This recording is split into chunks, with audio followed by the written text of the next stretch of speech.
Hello दोस्त। ये फरवरी month का करंट अफेयर्स है।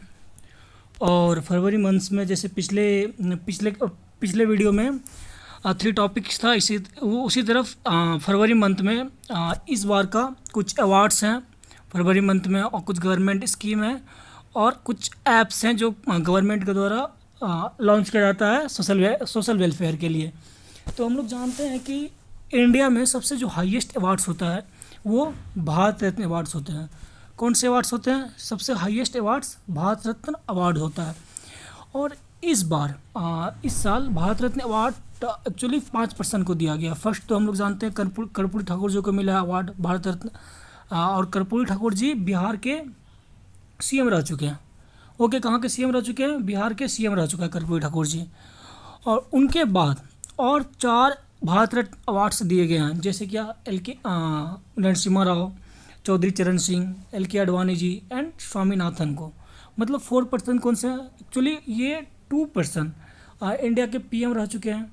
2 पर्सन ये नरसिम्हा राव एंड चौधरी चरण सिंह जी इंडिया के पीएम रह चुके हैं। ओके। और एम एस स्वामीनाथन जी हम लोग जानते हैं कि इनके बारे में ग्रीन रिवोल्यूशन इंडिया में स्टार्ट इन्होंने ही किया था। ठीक है, इंडिया का जो father green revolution of father कहते हैं, फादर ऑफ ग्रीन रेवोल्यूशन, वो है एम एस स्वामीनाथन। तो 2 prime minister, 1 L K Advani and 4th one is M S Swaminathan. तो हम लोग चलते हैं एक एक करके पढ़ते हैं, इनके थोड़ा सा डिस्क्रिप्टिव वे में पढ़ते हैं। ठीक है, तो जैसे क्या चौधरी चरण सिंह के बारे में हम लोग स्टार्ट करते हैं। पहले चौधरी चरण सिंह के बारे में कुछ जैसे पढ़ते हैं, इन्होंने अपने कि ये क्या थे, कब बने प्राइम मिनिस्टर, ठीक है, कौन सा चीफ मिनिस्टर थे, तो इनके बारे में कुछ डिस्क्रिप्टिव वे में चौधरी चरण सिंह के बारे में हम लोग पढ़ाई करते हैं। ओके, तो इनका बॉर्न जन्म का हुआ 23 दिसंबर 1902 में यूपी स्टेट में। किस स्टेट में जन्म हुआ? यूपी स्टेट में। यदि और स्पेसिफिक चल जाते हैं हम लोग तो नूरपुर एक जगह है जो मेरठ में सिचुएटेड है। नूरपुर जगह कहाँ पे सिचुएटेड है? मेरठ में। तो जन्म कहाँ हुआ? 23 दिसंबर 1902, Noorpur, Meerut district, UP. Okay. अब ये फर्स्ट चीफ मिनिस्टर रह चुके हैं, non Congress first chief minister of UP. ठीक है, तो इनका दूसरा फीचर्स चौधरी चरण जी के बारे में क्या है इंपॉर्टेंट न्यूज़, क्या ये first non Congress chief minister UP के रह चुके हैं। ओके। थर्ड जो इनका ये इंडिया का 5th टर्म में 5th नंबर पे प्राइम मिनिस्टर एज ए सर्व किया। प्राइम मिनिस्टर कितने नंबर पे? 5th नंबर पे। जैसे कि आप first prime minister Jawaharlal Nehru है, 2 टाइम जवाहरलाल नेहरू है, उनके बाद कोई और प्राइम मिनिस्टर है, तो उन्हीं क्रम में 5 ये 5th जो नंबर आते हैं ये चौधरी चरण जी के जी बने हुए हैं। ठीक है, अब देखिए इनका जो बर्थ एनिवर्सरी एज ए किसान दिवस के रूप में हम लोग सेलिब्रेट करते हैं। किस तरह से सेलिब्रेट करते हैं? किसान दिवस के रूप में 23 दिसंबर को सेलिब्रेट करते हैं। ओके, तो फिर से हम लोग रिपीट करते हैं। इनका जन्म 23 दिसंबर 1902 में हुआ है, UP Meerut district. First non Congress chief minister Uttar Pradesh के रह चुके हैं। 5th prime minister of India serve किए हुए हैं। 23 दिसंबर को किसान दिवस के रूप में सेलिब्रेट करते हैं। तो ये चौधरी चरण जी के बारे में थे। और नेक्स्ट जो भारत रत्न अवार्डी हैं ये नरसिम्हा राव के बारे में हम लोग जानते हैं। कुछ नरसिम्हा राव के बारे में भी जानते हैं हम लोग। तो ये फर्स्ट प्राइम मिनिस्टर इंडिया के हैं जो नॉन स्पीकिंग पीपल है, नॉन हिंदी स्पीकिंग, मतलब क्या ये साउथ इंडिया से बिलोंग करते हैं। एक्चुअली नॉर्थ इंडिया में जो है majority of the people Hindi बोलते हैं। ठीक है, और जो साउथ इंडिया में वो तो या तो इंग्लिश बोलते हैं और वो टोटली पार्शियली कह सकते हैं क्या वो हिंदी के अगेंस्ट ही रहता है। ठीक है, तो साउथ इंडिया के फर्स्ट जो प्राइम मिनिस्टर हैं वो पीवी नरसिम्हा राव जी हैं। ठीक है, तो ये first non Hindi speaking person prime minister serve किए हुए हैं। इनके टाइप में 1991 पे, ठीक है, जो एलपीजी रिफॉर्म हुआ, तो कौन सा रिफॉर्म हुआ है? एलपीजी रिफॉर्म हुआ। ओके, तो क्या है? Globalisation, liberation and privatisation. और ये प्राइम मिनिस्टर थे तब भी ये रिफॉर्म हुआ है, एलपीजी रिफॉर्म। और उस टाइम का फाइनेंस मिनिस्टर कौन थे? मनमोहन सिंह जी फाइनेंस मिनिस्टर थे। कौन थे? मनमोहन सिंह जी फाइनेंस मिनिस्टर थे। ओके, अब देखिए जो नेक्स्ट भारत रत्न अवार्डी हैं ये एल के आडवाणी जी हैं। L K Advani ji BJP के प्रवक्ता रह चुके हैं, बीजेपी के प्रवक्ता रह चुके हैं, बड़े बड़े पोस्ट पे सर्व किए हुए हैं। तो इनके बारे में हम लोग कुछ जानते हैं। इन्हें पद्म विभूषण का जो अवार्ड मिला हुआ है 2015 में पद्म विभूषण का अवार्ड मिला था। ठीक है, कब मिला है पद्म विभूषण का अवार्ड? अब पद्म विभूषण अवार्ड क्या हुआ? ये highest award as a civilians, किसी भी स्पेशल कैटेगरी में जानते हैं। जैसे भारत रत्न इंडिया का सबसे हाईएस्ट अवार्ड है, तो उसी तरह यदि कोई भी आप परफॉर्म कोई अच्छा काम करते हैं, ठीक है, या सोशल वर्क करें, या आर्ट्स में अपना दान दें, या मेडिकल फील्ड में दें, तो पद्म भूषण, पद्मश्री, पद्म अवार्ड मिलता है। तो पद्म अवार्ड जो 2015 में इनको मिला हुआ है। ठीक है, ये इंडिया के 7वें नंबर पे 7वें डिप्यूटी प्राइम मिनिस्टर रह चुके हैं। ठीक है, कितने नंबर पे? 7वें डिप्यूटी प्राइम मिनिस्टर जो सर्व किए हुए एल के अडवाणी जी। और भी इन्होंने अलग अलग डिपार्टमेंट, मिनिस्ट्रियल डिपार्टमेंट को हैंडल किया हुआ, जैसे क्या होम मिनिस्टर भी सर्व किया हुआ है, एंड इंफॉर्मेशन ब्रॉडकास्टिंग मिनिस्टर सर्व किया हुआ है। ठीक है, तो और जैसे कि एक हम लोग के बारे में छूटा है एम एस स्वामीनाथन। कौन? एम एस स्वामीनाथन जी के बारे इनको जानते हैं कि हम लोग already father of green revolution M S Swaminathan ji को कहते हैं। ठीक है, तो इनके कारण ही ग्रीन रेवोल्यूशन जो स्टार्ट हुआ है सबसे पहले, जैसे पंजाब में स्टार्ट हुआ है। कहाँ पे स्टार्ट हुआ है? पंजाब में स्टार्ट हुआ था, हरियाणा में स्टार्ट हुआ था, वेस्टर्न यूपी में ये ग्रीन रेवोल्यूशन, क्योंकि यहाँ के फार्मर्स बहुत ही ज़्यादा रिच थे, तो यही अफोर्ड कर सकते थे ग्रीन रेवोल्यूशन को। ठीक है, तो इसीलिए सबसे पहला जो ग्रीन रेवोल्यूशन का बेनिफिट दिया गया है इन्हीं 3 स्टेट को, Punjab, Haryana and western UP.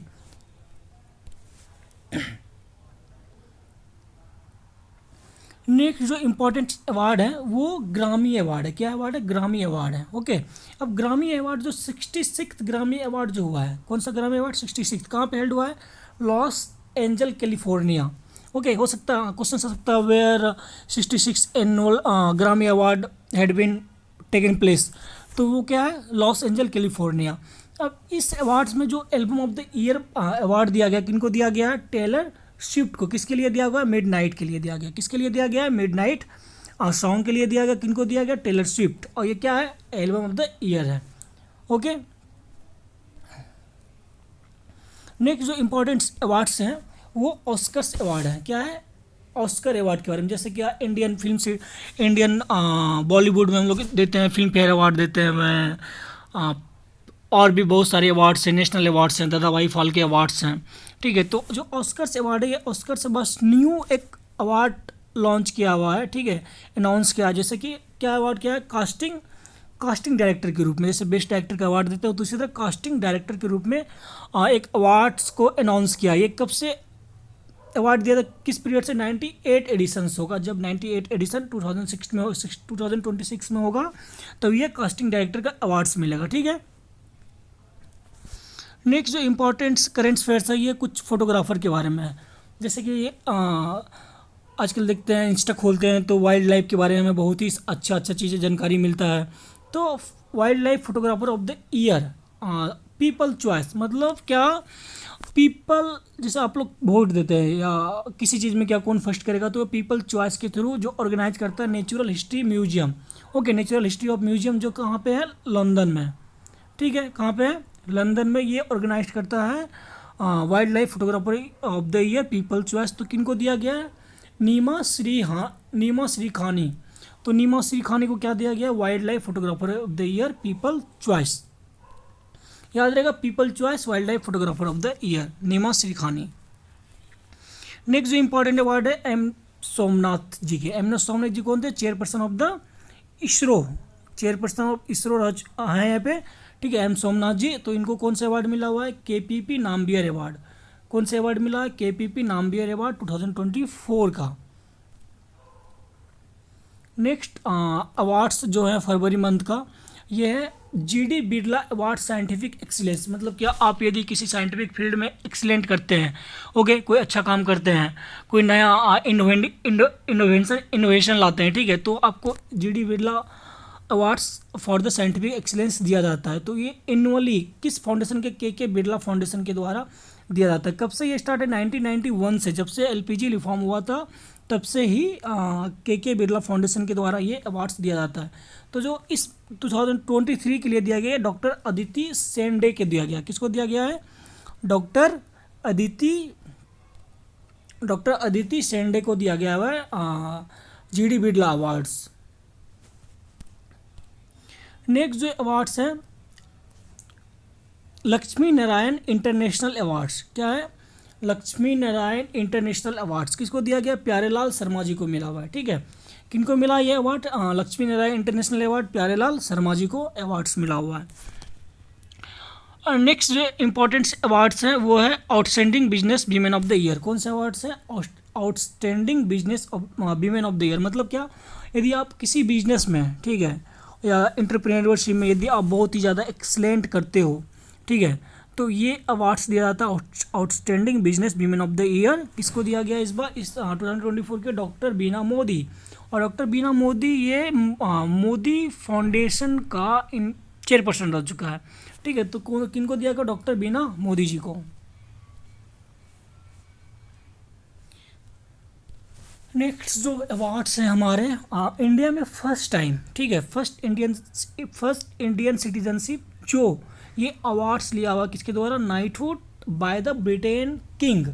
Knighthood the Britain king के द्वारा ये अवार्ड्स लिया गया है। सुनील भारती मित्तल जी को ये अवार्ड्स मिला हुआ है। ठीक है, किनको मिला है? सुनील भारती मित्तल जी को मिला हुआ है। नेक्स्ट जो है हमारे बहुत ही प्रेस्टिजियस, ये कह सकते हैं हम लोग, बहुत इंपॉर्टेंट पर्सन है शशि थरूर जी। ओके, ये शशि थरूर जी को फ्रांस का सबसे हाईएस्ट सिविलियन अवार्ड्स मिला हुआ है। फ्रांस का हाईएस्ट सिविलियन अवार्ड किसको मिला हुआ है रिसेंटली? तो शशि थरूर जी को अवार्ड्स मिले हुए हैं फ्रांस का। किसका मिला हुआ है? फ्रांस का highest civilian awards.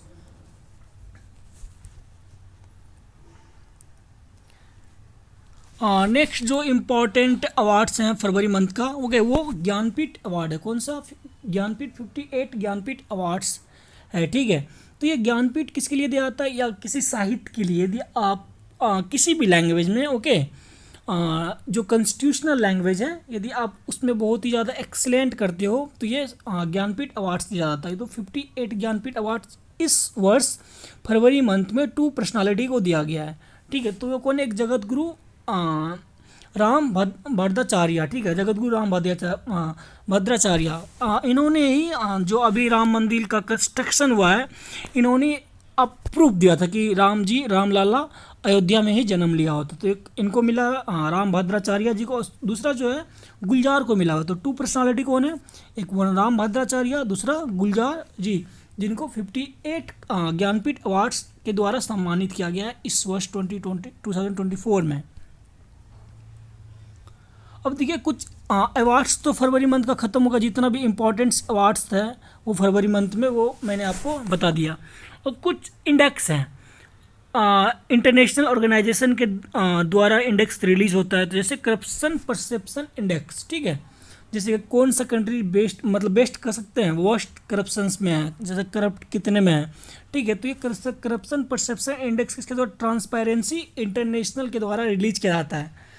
Corruption perception index किसके द्वारा? Transparency international. तो इंडिया का रैंक कौन सा है? इंडिया का रैंक 93 रैंक है आउट ऑफ 180 कंट्रीज़ में। ठीक है, कितने नंबर पे? 93 आउट ऑफ 183 में करप्शन परसेप्शन इंडेक्स में। ओके, नेक्स्ट जो हमारा रिपोर्ट है, ठीक है, इंडेक्स है, वो ट्रैफिक के बारे में। जैसे कि ट्रैफिकिंग बहुत ज़्यादा, ट्रैफिक मीन्स जो रोड पे हम लोग चलते हैं, ठीक है, कितनी स्लो है ट्रैफिक, कितने फास्ट ट्रैफिक है, कितने वेल डेवलप्ड ट्रैफिक है, तो उसके बारे में ये टॉमटॉप ट्रैफिक इंडेक्स है। कौन सा इंडेक्स है? टॉमटॉप ट्रैफिक इंडेक्स है।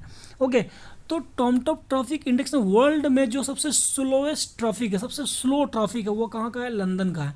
मतलब कह सकते हैं बिजीएस्ट ट्रैफिक है। ठीक है, मतलब बहुत ही बिजी रोड है वहाँ का। तो कहाँ का? वर्ल्ड सबसे ज़्यादा लंदन। और इंडिया में यदि हम कह सकते हैं तो 2 सिटी है, एक पुणे है महाराष्ट्र, दूसरा बेंगलुरु कर्नाटका में जो है। ओके, तो इंडिया का 2 सिटी है, बेंगलुरु एंड सेकेंड नंबर पर पुणे। यदि वर्ल्ड में कौन सा? लंदन।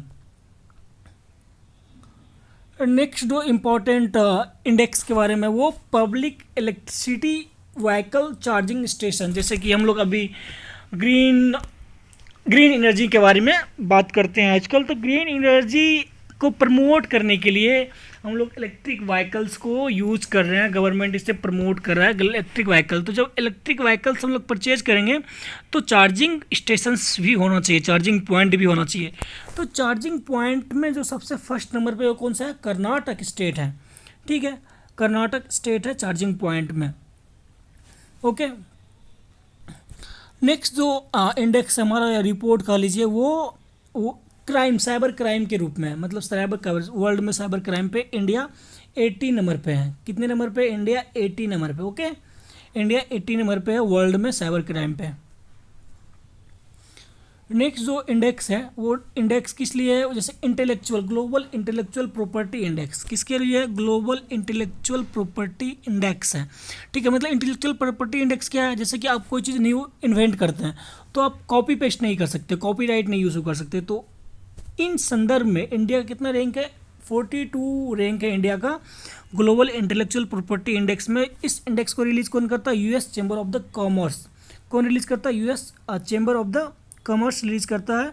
और इंडिया का रैंक कितना है? 42।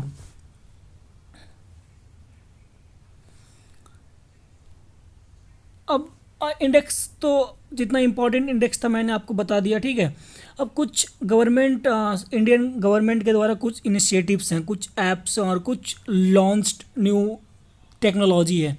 ठीक है, तो कंट्री का first national museum of epigraphy, first national museum of epigraphy कहाँ पे लॉन्च किया है रिसेंटली? कहाँ पे कंस्ट्रक्ट किया जा रहा है? हैदराबाद में, जो सलार जंग म्यूजियम जो हैदराबाद में सिचुएटेड है। ये कंट्री का first digital museum of epigraphy होगा। ठीक है, क्या होगा? कंट्री का first national museum of epigraphy कहाँ पे? सलार जंग म्यूजियम इन हैदराबाद। नेक्स्ट जो इम्पोर्टेंट गवर्नमेंट के द्वारा इनिशिएटिव्स हैं, ठीक है, वो इनिशिएटिव क्या है? PMMKSSY। PMMKSSY मतलब क्या? प्रधानमंत्री मत्स्य किसान समृद्धि सहाय योजना। ये फुल फॉर्म आ सकता है किसी भी एग्जाम में। PMMKSSY का फुल फॉर्म क्या है? प्रधानमंत्री मत्स्य किसान समृद्धि योजना। मतलब क्या? जो भी फिश फार्मर्स है, फिशिंग, कोई भी फिशिंग करता है, ठीक है, तो फिशिंग फार्मर्स को ये सब्सिडीज़ दिया जाएगा या इंटरेस्ट रिडक्शन देगा 33%, 4%। इस तरह पे आप लोन ले सकते हैं इस स्कीम के थ्रू, प्रधानमंत्री मत्स्य किसान समृद्धि योजना।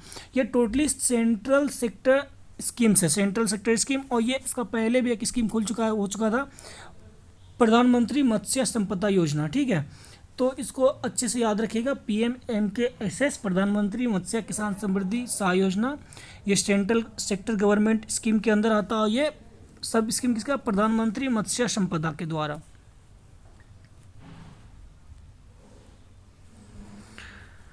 नेक्स्ट जो गवर्नमेंट इनिशिएटिव है वो स्वाति है। स्वाति का फुल फॉर्म क्या है? Science for women A technology and innovation. मतलब ये स्पेशली साइंस डिपार्टमेंट का है।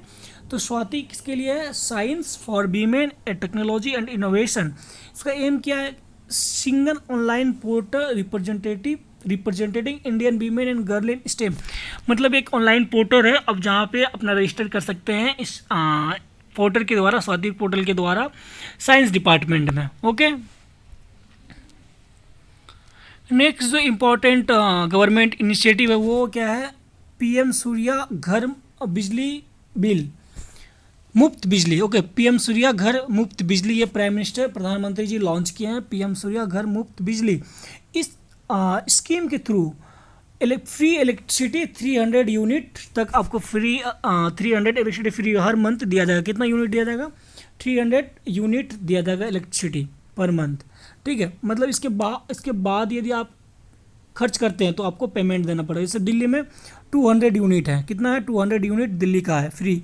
अभी मतलब कि आप 200 यूनिट तभी यूज़ कर सकते, इससे पार होगा जब आप AC कूलर सब यूज़ करते हैं। ठीक है, अदरवाइज फैन TV पंखा कितने दिन भर में चला लो, आप ये 200 यूनिट पार नहीं कर सकते हैं। नेक्स्ट जो इनिशिएटिव है नीति आयोग के द्वारा, नीति आयोग क्या लॉन्च किया? Forestry portal report. Forestry portal report किसके द्वारा लॉन्च है? नीति आयोग लॉन्च किए हैं। Agro forestry portal report launched by NITI Aayog. Okay, next जो इनिशिएटिव है PM ऊषा। PM ऊषा का फुल फॉर्म क्या है? प्रधानमंत्री उच्चतर शिक्षा अभियान।